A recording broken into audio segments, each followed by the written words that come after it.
Bueno, gracia y paz. Estamos viendo los 4 puntos de vista sobre el arrebatamiento.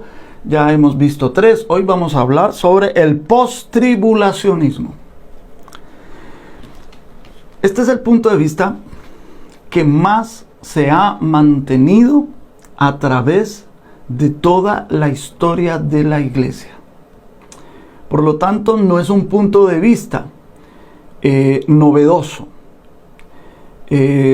No es un punto de vista nuevo, ¿no? Pero el siglo XX y los comienzos del siglo XXI, sus expositores han sido poco obvios debido a su exégesis. Veamos. Ellos dicen que puesto que los escritores del Nuevo Testamento usan varias palabras para describir la segunda venida, entonces, si el arrebatamiento y la segunda venida de Cristo son diferentes o separados por 7 años o por 3 años y medio, entonces, ¿por qué no reservaron los escritores del Nuevo Testamento una palabra para arrebatamiento y otra palabra para segunda venida en gloria, en vez de aparentemente usarlas de forma intercambiable? Por ejemplo, parusía, que tiene su significado como venida, como llegada, como presencia también, se usa en relación a el arrebatamiento en 1 Tesalonicenses 4:15, pero también describe la segunda venida de Cristo en Mateo 24:27. Otra palabra que usan los escritores del Nuevo Testamento es la palabra apocalipsis, que significa revelación, o algunas veces se traduce también como manifestación, y ocurre en pasajes concernientes tanto al arrebatamiento como 1 Corintios capítulo 1 verso 7, 1 Pedro 1:7, 1 Pedro 4:13, porque cuando Cristo venga por su iglesia se revelará, se manifestará a ella. En su venida nosotros le vamos a ver tal y como Él es. ¿Ve?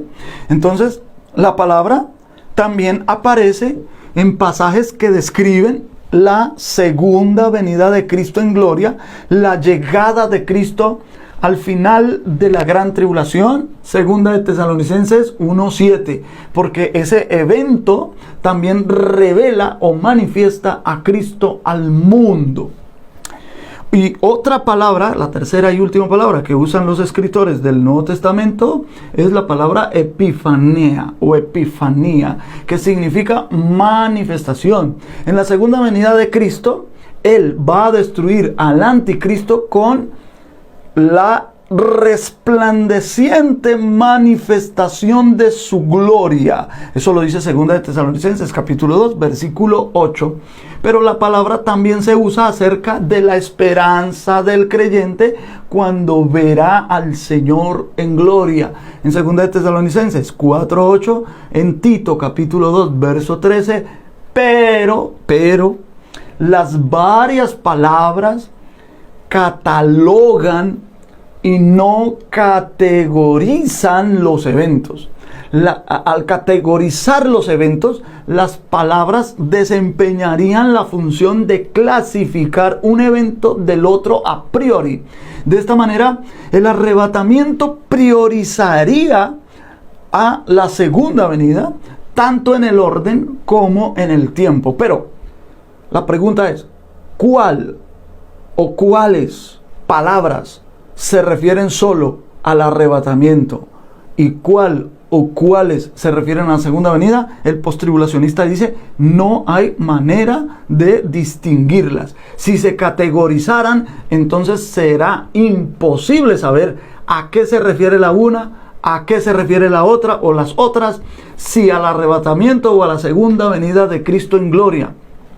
Por lo tanto, los escritores del Nuevo Testamento no se reservaron una palabra para categorizar un evento del otro. Más bien, esas palabras lo que hacen es catalogarlas o catalogar los eventos. Lo que ocurre es que las palabras están catalogando, ya lo dije, esos dos eventos, arrebatamiento y segunda venida, como simultáneos y no con 7 años de separación o con 3 años y medio de separación. Es decir que El arrebatamiento ocurrirá por razón de la venida del Señor en persona y en gloria, y que la segunda venida traerá implícito el acontecimiento del arrebatamiento.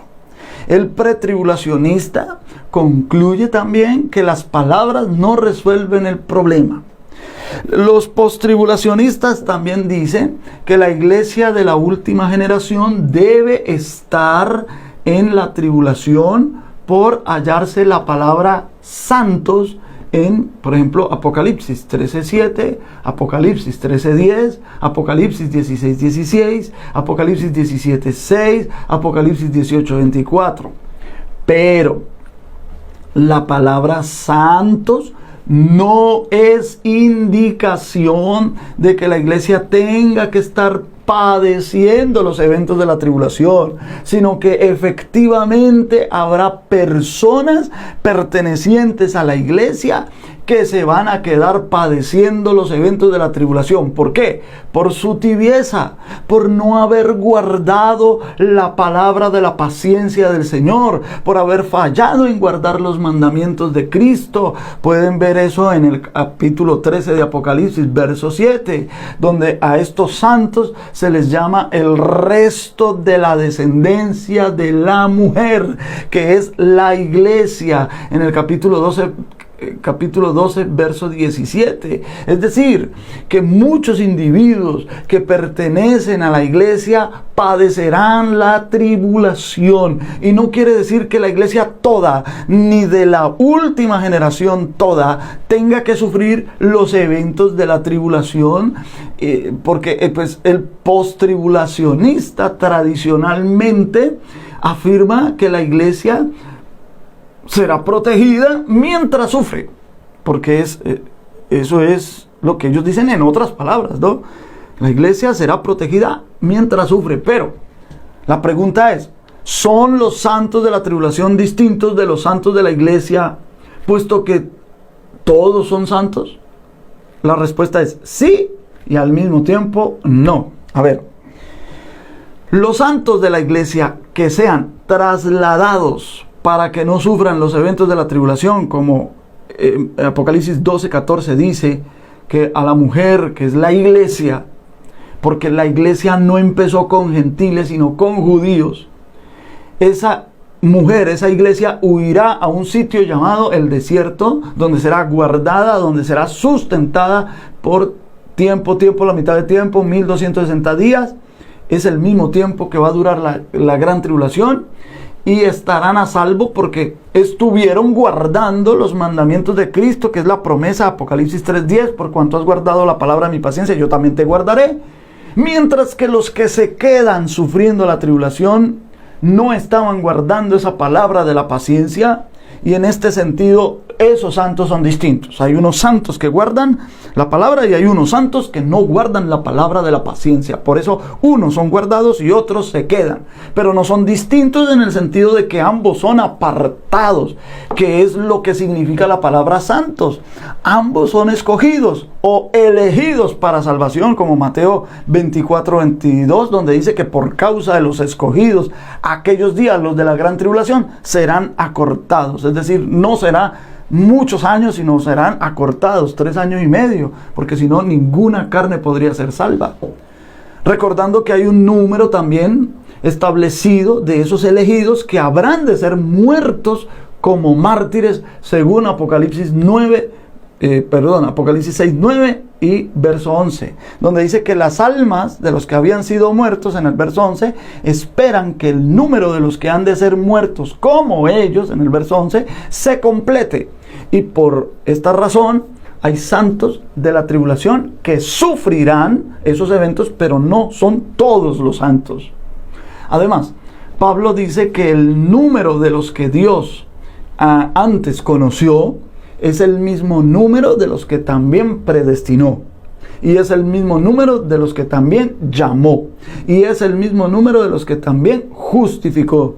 Y es el mismo número de los que también glorificó. Romanos capítulo 8, versos 39 al 40.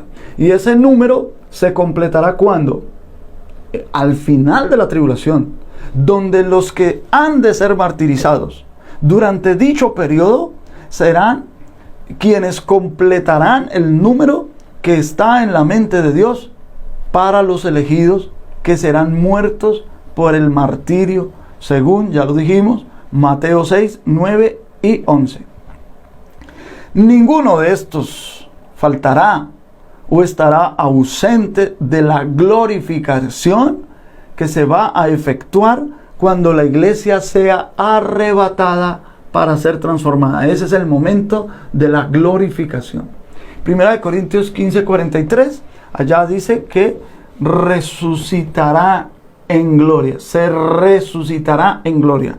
Filipenses 3:21, allá Pablo dice que el Señor transformará el cuerpo de la humillación nuestro para que sea semejante al cuerpo de la gloria suya. ¿Eso cuándo es? En el arrebatamiento. La transformación es lo mismo que la glorificación y ocurrirá a todos los creyentes en el arrebatamiento. Primera de Corintios 15, 51, 52.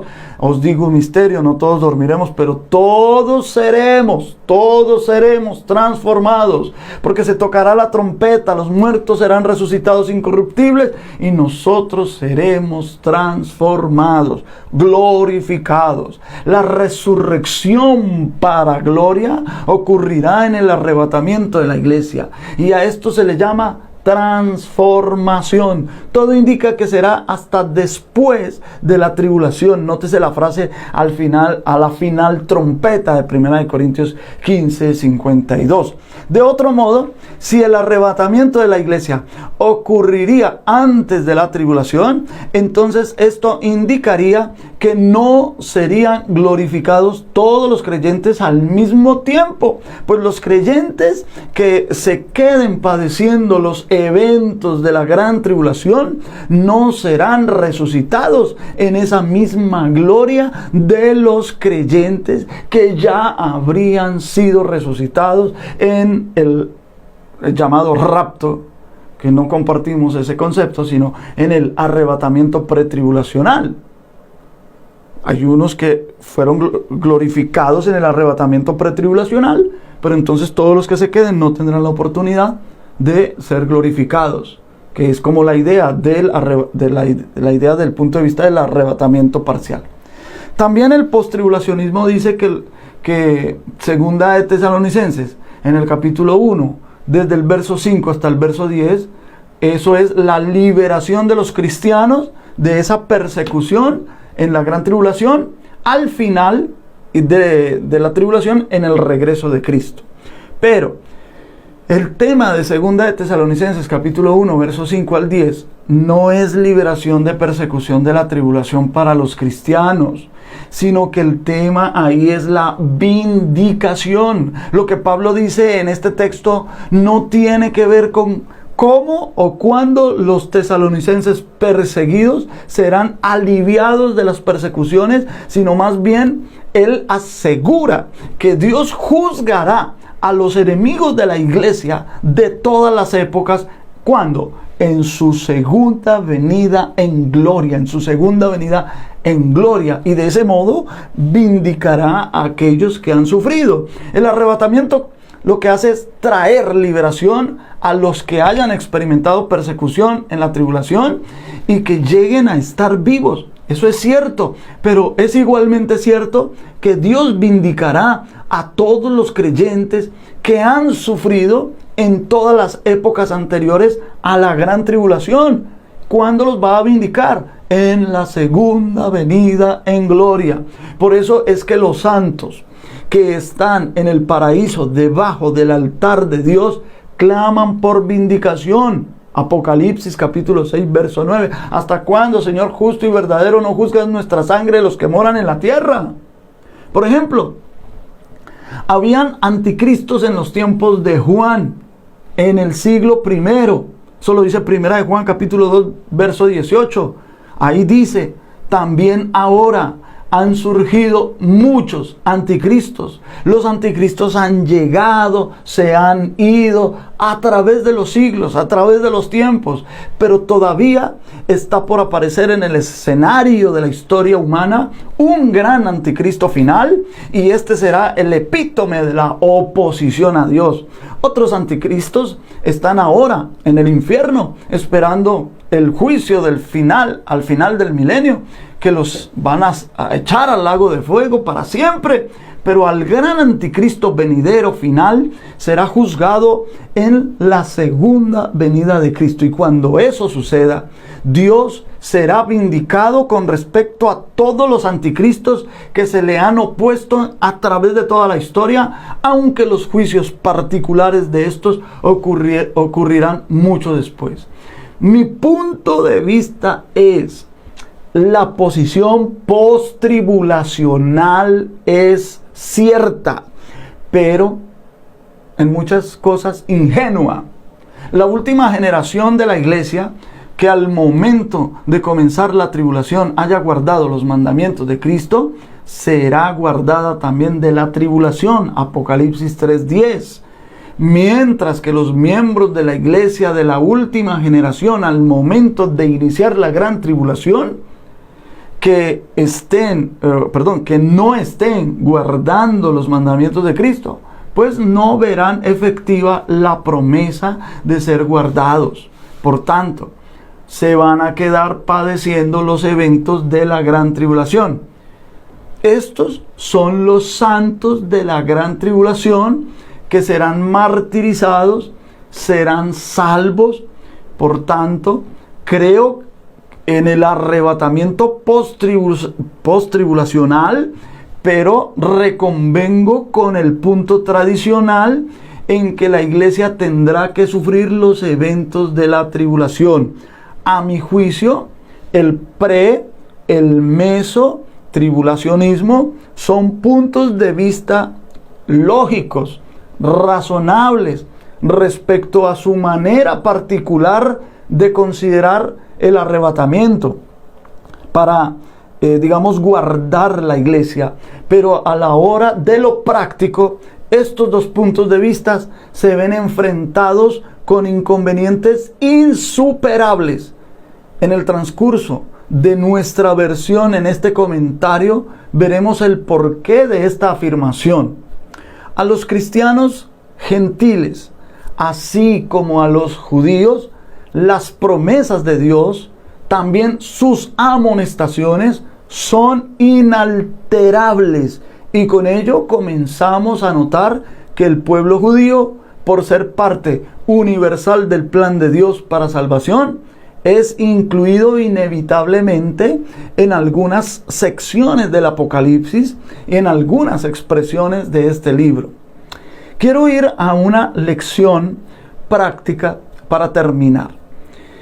Esta lección es: si Jesús viene visiblemente, esto confirmará que tu fe es una fe correcta.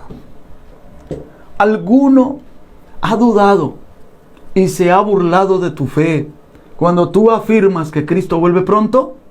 Bueno, no te desanimes. El día que Cristo aparezca en las nubes, los incrédulos verán también al Señor y dirán: ¿pero cómo? Era cierto. Entonces, esos evangélicos no estaban locos, tenían razón. Y ciertamente esto sucederá. Todos se lamentarán en la tierra. Imagínate el lamento de ellos. ¿Cómo fue que no creímos? ¿Cómo pudimos ser tan ignorantes, tan ciegos, tan necios? Que Dios tenga misericordia de nosotros. Imagínate a los religiosos del mundo lamentándose. La religión no les sirvió para nada. Los engañaron. ¿Te imaginas a los aborrecedores, a los burladores? El día que Cristo aparezca en gloria visiblemente, cuando venga sobre las nubes de los cielos, cuando Él te traiga consigo y las huestes celestiales y los millones y millones de hermanos, cuando todos seamos arrebatados y unidos allá en el aire para recibir al Señor, ¿qué serán lo que exclamarán ellos? Ellos dirán, es verdad todo esto de Cristo, de Dios, de la salvación, de la vida eterna, es verdad entonces también lo de la condenación, el juicio. Entonces, hermano, anímate a creer, afírmate en lo que tú crees. ¿Tu fe es bíblica? Entonces, es verdad tu fe. Tu fe es la correcta. La Biblia es la palabra de Dios. La Biblia es la verdad. La bienaventuranza de Juan, capítulo 20, verso 29, también es aplicable a los creyentes hoy. A pesar de que la promesa esté conjugada en tiempo pasado, donde dice, bienaventurados los que no vieron y creyeron.